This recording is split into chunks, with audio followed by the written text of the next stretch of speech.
Good morning, students. Today's topic is cache memory. In the earlier unit, we have already studied what with the basics of the cache memory. What is the primary memory, secondary memory, cache memory, and auxiliary memory. So, in this lecture, we will be study in the detail what is the cache memory. So, in terms of when we talk about the cache memory. Cache memory is a special, very high speed memory. It is used to speed up and synchronizing with the high speed CPU. Cache memory is costlier than the main memory or the disk memory but economical than the CPU registers. Cache memory is extremely fast and act as a buffer between the RAM and CPU. That means main memory and the CPU. It holds frequently requested data and instruction so that they are immediately available to the CPU when needed. Cache memory is used to reduce the average time to access data from the main memory. The cache is a smaller and faster memory which stores copies of data from frequently used memory locations. There are various different independent caches in the CPU where stores instructions and data depend on the configuration of the machine. So, uh, the extract is that the cache memory which is very nearest to the CPU, it is actually the nearest CPU so that it can hold the data, store the data and hold the current instructions. So all the recent instructions stored in cache memory only. So how we can say it, let's understand by the block diagram. It is a CPU, cache memory, main memory and secondary memory. You can clearly see that the cache memory is the nearest memory to the CPU so that every instruction which is stored, if a system wants to perform some operation, then operation the instructions are stored in the primary memory. So from the primary memory it is sent to the cache memory, and the cache memory sent forward to the CPU, and in the CPU we have registers and ALU unit. So cache memory, all the instructions which are carried forward from the primary memory, they are further forwarded and stored in the registers, and register then send the ALU instructions to the ALU to perform the operation. So जो हमारा basic scenario होता है वो होता है CPU, CPU के अंदर registers और एएलयू, कैशे मेमोरी और प्राइमरी मेमोरी. तो सेकेंडरी मेमोरी से हमने ऑलरेडी ये देखा है कि जो भी चीज़ें, जो इंस्ट्रक्शंस हमारे परफॉर्म होते हैं, वो इंस्ट्रक्शंस को जिस टाइम पे एग्जीक्यूट होना होता है तो वाया प्राइमरी मेमोरी ही वो उसको जो है एक्सेस कर सकते हैं. हम सीपीयू को डायरेक्टली सेकेंडरी मेमोरी एक्सेस नहीं कर सकती है.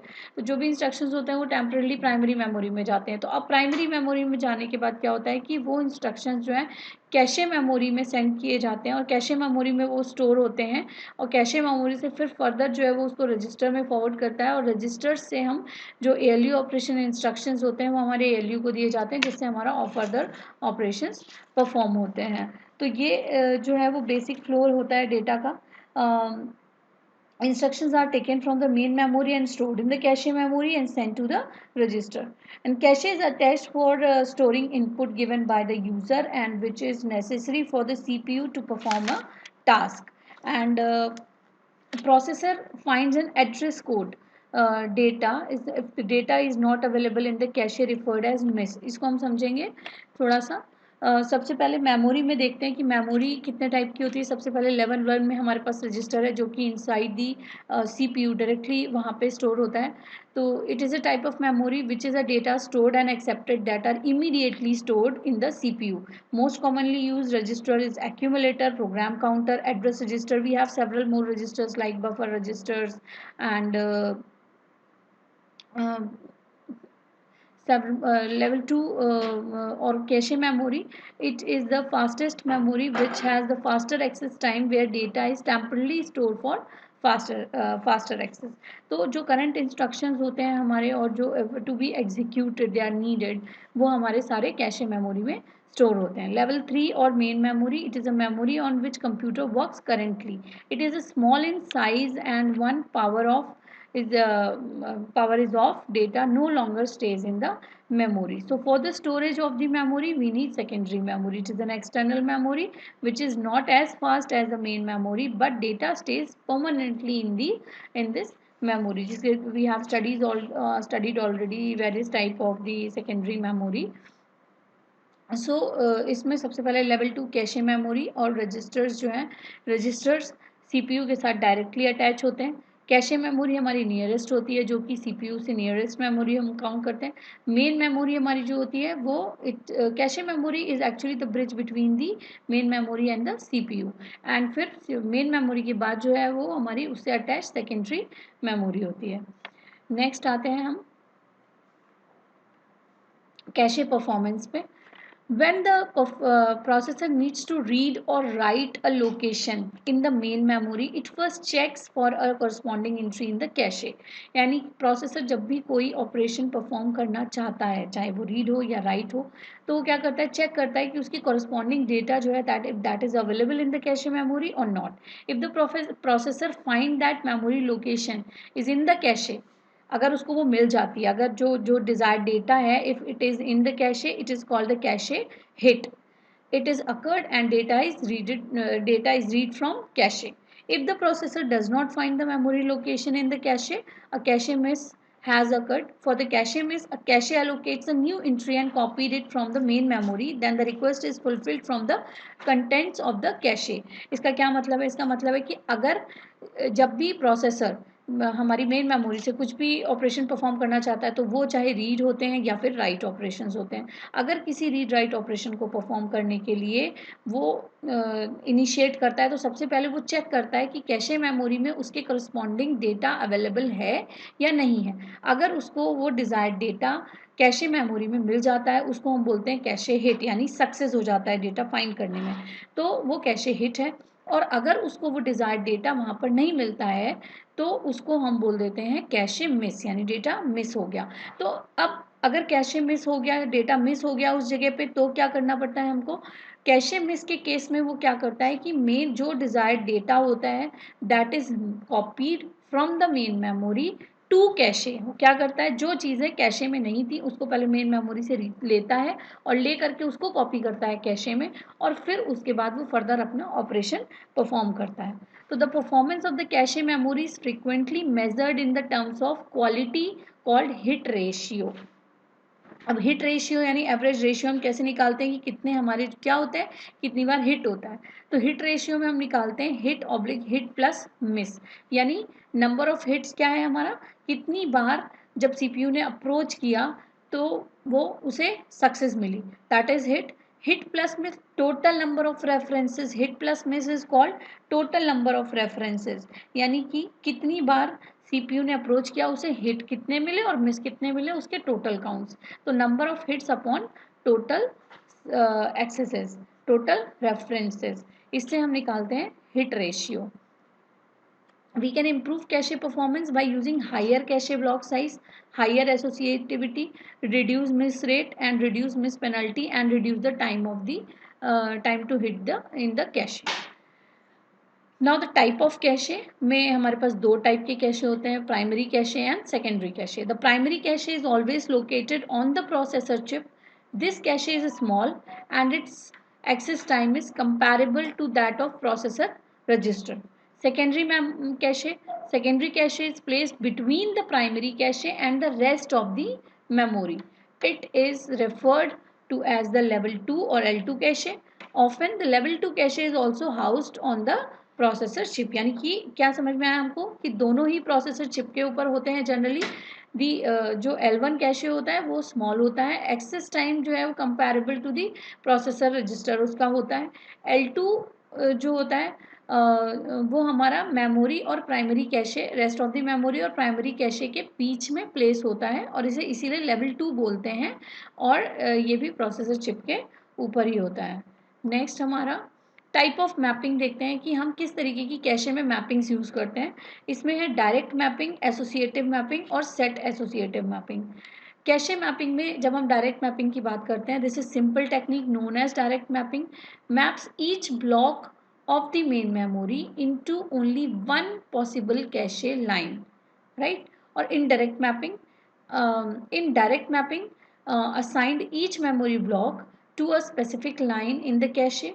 If line is previously taken up by the memory block when a new block needs to be loaded, or old block is thrashed या deleted.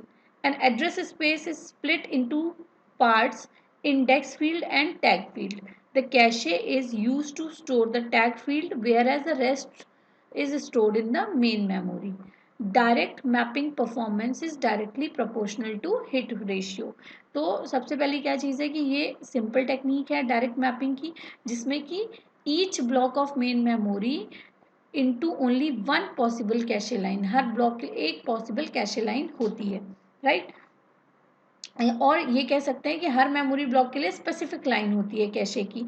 If a line is previously taken by the memory block when a new block needs to be loaded, the old block is thrash, तो हम old block को हटा देते हैं. An address split, जो address जो है वो स्प्लिट होता है दो पार्ट्स में, एक इंडेक्स फील्ड होती है और दूसरी टैग फील्ड होती है.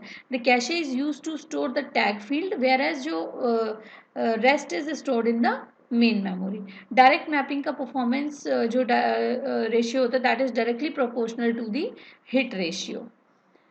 अब आ जाते हैं डायरेक्ट मैपिंग में, जहाँ पर हम देखते हैं कि I is equals to J modulo M, ये इसका फॉर्मूला है, वेयर I क्या होता है कैशे लाइन नंबर, J क्या है main memory block number and M is the number of lines in the cache.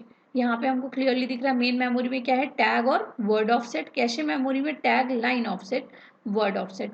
ये हमारे पास अलग अलग मेन मेमोरी का स्ट्रक्चर और कैशे मेमोरी का. For the purpose of cache access, each memory address can be viewed as the consisting of three fields: tag, line offset and word offset.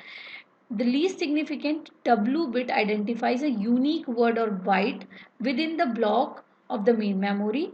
In the contemporary machines, the access at the byte level, remaining S bits, especially 1 for the 2 to the power S blocks of the main memory. The cache logic interprets that S bit as a tag, S bit as a tag of SR bit, most significant portion, and line fields of R bit. The latter fields identify one of the M2 to the power R line of cache. Right. तो main memory में जो tag है वो हमारा किसके लिए use होता है कैशे के लिए यूज होता है, और वर्ड ऑफसेट को rest of the memory use करती है. तो यहाँ पे हमारे पास क्या हो गया टैग और लाइन ऑफसेट हो गए, दो हो गए कैशे मेमोरी के पार्ट में, राइट. तो इस तरीके से हम इसकी मैपिंग करेंगे. नेक्स्ट आ जाते हैं हम डायरेक्ट मैपिंग का ब्लॉक हम देखते हैं.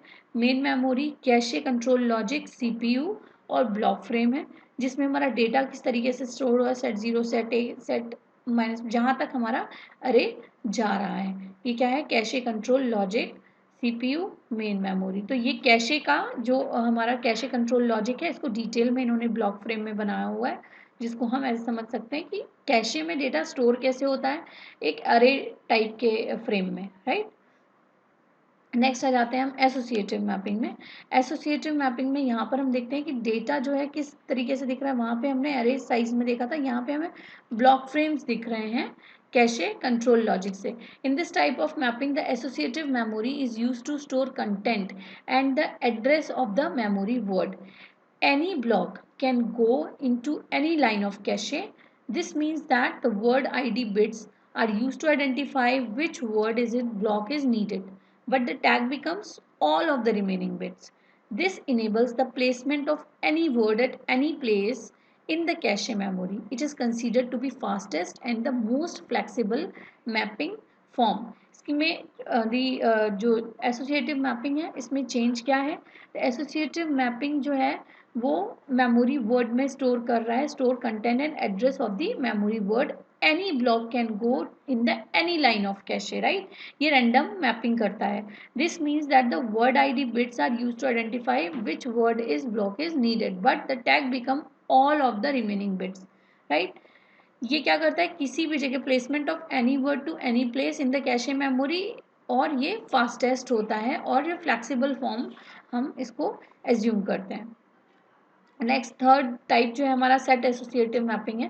सेट एसोसिएटिव मैपिंग में क्या होता है, this form is mapping is enhanced form of direct mapping where the drawbacks of the direct mappings are removed.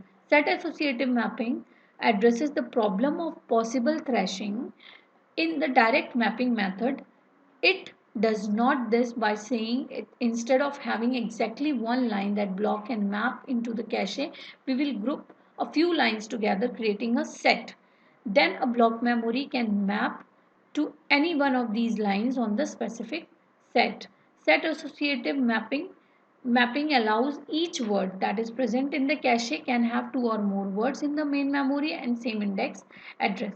Set associative cache combines the best of direct and associative cache mapping technique. In this case, cache consists a number of set, each of which consists a number of line. The relationship are m is equals to v asterisk k, I is equal to j mod v, where I is equals to cache set number, j is equals to main memory block number, v is equals to number of sets, m is equals to number of lines in the cache's number of set s, k is equal to number of lines in the each set. So हमने cash associative mapping में क्या देखा था कि associative mapping का जो block था उसमें वो क्या करता है, each and individual memory block के लिए उसके पास क्या होती है, स्पेसिफिक लाइन होती है. जबकि सेट एसोसिएटिव मैपिंग में हमने क्या किया, हमने ब्लॉक्स के लिए क्या लिए, नंबर ऑफ हमने ग्रुप ऑफ फ्यू लाइंस ले ली टुगेदर जिनको हमने एक सेट्स के फॉर्म में क्रिएट किया, right. Instead of having exactly one line के लिए हमने यहाँ ब्लॉक को हटा करके यहाँ पर एक सेट क्रिएट किया जो कि number of these are the collection of few lines, और जिससे कि एक ब्लॉक जो है वो मेमोरी का, then a block in the memory can move any of the line, can have two और more words in the main memory at the same index address. यानी कि यहाँ पे सेट ऑफ एड्रेस था जिससे कि हमने क्या किया, ब्लॉक के किसी भी लाइन में वो मैप हो सकता है. तो main in this cache can have two or more words in the main memory for the same address. Set associative mapping जो है वो डायरेक्ट और एसोसिएटिव मैपिंग को कंबाइन करके बनाई गई, जिसका नीचे ये m is equals to V asterisk K करके इसकी ये रिलेशनशिप हमने डिफाइन करी है. तो नेक्स्ट आ जाते हैं, हम इसको देखते हैं.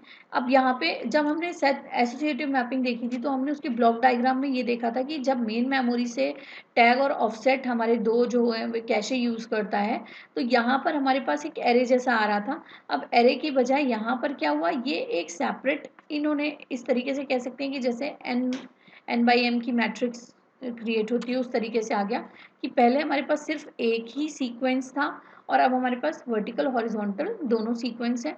तो हर एक ब्लॉक जो है वो हमारा एक ब्लॉक फ्रेम, एक ब्लॉक ऑफ मेमोरी जो है उसके पास, लेट सपोज हमने लिया कि 4 का ग्रुप ले लिया हमने, सेट का जो सेट लिया है जो कैशे मेमोरी में, तो उसमें एक ब्लॉक जो है वो कहीं पे भी उसको सेव कर सकता है.